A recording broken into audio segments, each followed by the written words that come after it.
So there's a college course we have to complete over 2 years. So what we do, a meeting every week or every 2 weeks, and a one-to-one with our line manager, which is Leonard for me, and our college teacher. There's off-the-job hours, so there's 520 hours you've got to complete it over 2 years. And at the end, you do an exam. So someone comes in, it's one of our youth sessions, and watches me complete the youth work and how we do it, and then they mark us on that. In terms of my development, the support that I've received is actually the belief that I know what I'm talking about, the belief that I can do a job and do it well. They have put me on the leadership development programme. They have put me through the Level 5 Chartered Institute of Housing, which I passed first time. I was delighted, and I think their biggest support has been that ability to teach me how to line manage. At the moment, I'm going through a Level 3 BTEC qualification concerning antisocial behaviour. I've picked certain topics of which I believe will strengthen my ability as an officer in the community response team. It's been really supportive. My line manager, after each course, he comes in to check on me and asks if I need anything or further support. I was initially working with Youth Ambition, and I was hired as a lead youth mentor, and that was to develop a mentoring programme for the young people within Oxfordshire.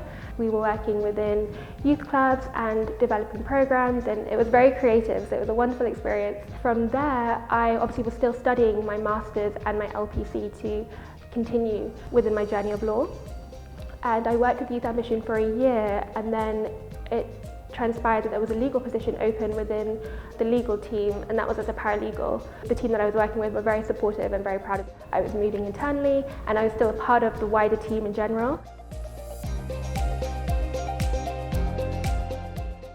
I was uneasy because my perception before meeting the team was that I would be the mature person in the team and they would be a group of young dynamic individuals. When I met them, my anxieties around that certainly dissolved quite quickly.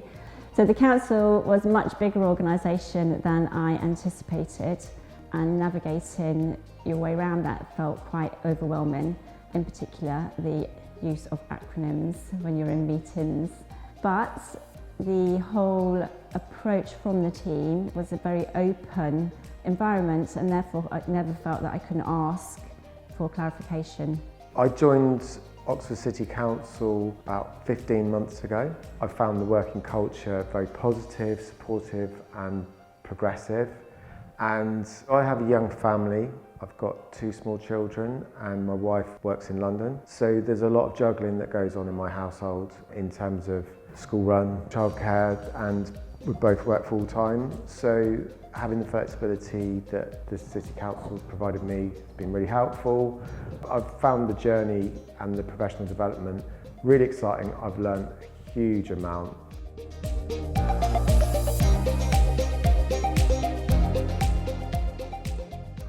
I think my line manager started seeing where I needed a bit of extra support regarding dyslexia, and she went out of her way to help me. And I think that's really important, being neurodiverse, that we get the support right at the beginning, because we add value to any organisation because we have a different way of thinking. The wellbeing support here is amazing. I'm type 1 diabetic, have been for many years. I have a few complications from that. I've had cancer, fibromyalgia, various things, you know, and I'm very open about talking about those things. But there's been absolutely no judgment.